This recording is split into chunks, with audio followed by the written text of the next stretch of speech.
నాకు ఎత్తైన కోటవు నీవే, నన్ను కాపాడు కేడెము నీవే, ఆశ్రయమైన బండవు నీవే, శాశ్వత కృపకాధారము నీవే.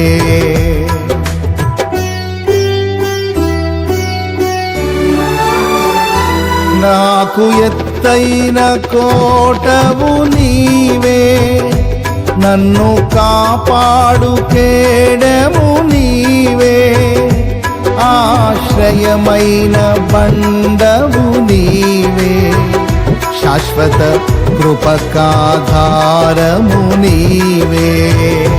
నా ప్రతిక్షణమును నీవు దీవెనగా మార్చి నడిపించుచున్నా